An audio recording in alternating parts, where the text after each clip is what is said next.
आजचा video auxiliary वर्बवर आहे। Auxiliary verb म्हणजे काय? सहाय्यकारी क्रियापद। आता आपण सहाय्यकारी क्रियापदाचे सेपरेट व्हिडिओ घेतलेले आहे। पॉझिटिव्ह, निगेटिव्ह, इंटरोगेटिव्ह आणि क्वेश्चन्स असे आपण सेपरेट व्हिडिओ घेतले विथ स्ट्रक्चर सोबत। पण काय होतंय, स्ट्रक्चर लक्षात राहत नाही, त्याचे मीनिंग लक्षात राहत नाही, सगळे वेगवेगळे एकदम डोक्यामध्ये बसत नाही। म्हणून काय केलंय, एकच सेंटेन्स तुमचं सगळ्या ऑक्झिलरी वर्ब मध्ये ट्रान्सलेट केले, म्हणजे एकच सेंटेन्स तुम्हाला सगळ्या याच्यामध्ये बघायला भेटेल। फक्त इथे काय केले, सब्जेक्ट, ऍक्शन वर्ड आणि ऑब्जेक्ट जसं आहे तसंच ठेवलंय, फक्त तुमचं ऑक्झिलरी वर्ब प्रत्येक सेंटेन्स मध्ये वेगवेगळं घेतलेलं आहे। तर ऑक्झिलरी वर्ब नुसार तुमच्या सेंटेन्सचं मीनिंग कसं बदलते हे तुम्हाला बघायचे आणि लक्षात ठेवायला पण तुम्हाला सोपं जाईल। She can read a book, she can read a book, ती पुस्तक वाचू शकते। शी कुड रीड अ बुक, आता इथे ऑक्झिलरी वर्ब घेतले मी कुड, शी कुड रीड अ बुक, ती पुस्तक वाचू शकली। झालं बदल।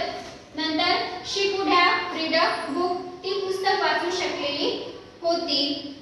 शी वुड रीड अ बुक, ती पुस्तक वाचेल। She would have read a book, तिने पुस्तक वाचलेले असेल। तुमच्या लक्षात येत असेल की आपण ऑक्झिलरी वर्ब चेंज केलं की लगेच सेंटेन्स मध्ये किती मीनिंग बदलते।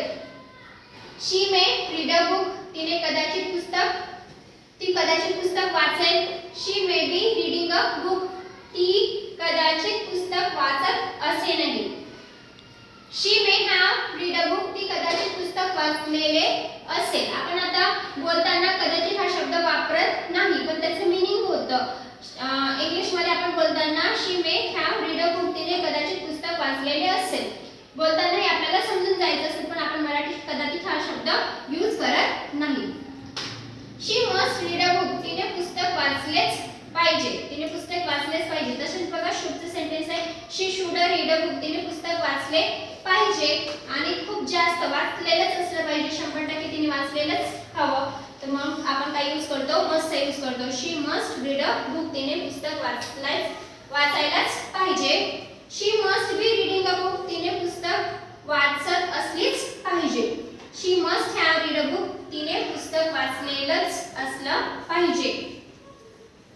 शी शुड रीड अ बुक, तिने पुस्तक वाचेल, ती पुस्तक वाचले पाहिजे, तिने पुस्तक वाचले पाहिजे।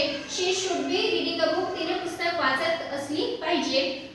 She should have read a book, तिने पुस्तक वाचलेले पाहिजे। आता तुम्हाला लक्षात येत असेल की मी याच्यावर जास्त फोकस केले, इथे चा यूज केले, वाचलेलंच पाहिजे आणि वाचले पाहिजे, याच्यामध्ये दोन सेंटेन्स मध्ये फरक आहे की नाही।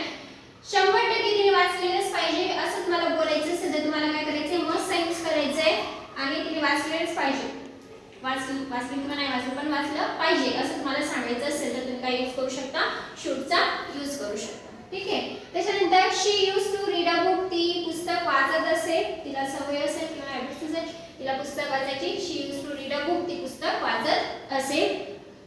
शी need not read a book, तिला पुस्तक वाचायची गरज नाही। She is going to read a book, ती पुस्तक वाचणार आहे। She was going to read a book, ती पुस्तक वाचणार होती। आता तुम्हाला इज आणि वॉज वरून लगेच तुम्हाला इथे प्रेझेंट टेन्स आणि पास्ट टेन्स दिसून येत असेल तर प्रेझेंट टेन्स असेल तर ती पुस्तक वाचणार आहे आणि she was going to read, ती पुस्तक वाचणार होती। She has to read a book, तिला पुस्तक वाचावं लागलं। She has to read a book, तिला पुस्तक वाचायचं आहे किंवा वाचावं लागलं, दोन्ही पण मिनिंग होऊ शकतात। हॅज टू जर पकडत असाल तर इथे प्रेझेंट टेन्स तुम्हाला दिसून येतो आणि लगेच had to, she had to read a book, तिला पुस्तक वाचावे लागले म्हणजे तिचं वाचून झालं, वाचावे लागले। किंवा she will have to read a book, तिला पुस्तक वाचायचे असेल। She will have to read a book, तिला पुस्तक वाचायचे असेल। इथे विलचा यूज झालाय म्हणजेच काय, फ्युचर टेन्स आलाय। She had better read a book, तिने पुस्तक वाचावे हे बरे। अशा प्रकारे एकच सेंटेन्स तुमचं सगळ्या ऑक्झिलरी वर्ब मध्ये मराठी ट्रान्सलेटेड घेतलेलं आहे। तुम्हाला हे लक्षात ठेवायला सोपं पडेल आणि स्ट्रक्चर पण तुम्ही जर एका साइडने स्ट्रक्चर, आता माझं बोर्डवर स्ट्रक्चर बसत नव्हतं, तुम्ही एका साइडला याच्या खाली स्ट्रक्चर घेऊन जर केलं तर खूप चांगल्या पद्धतीने ते तुम्हाला आयुष्यभर लक्षात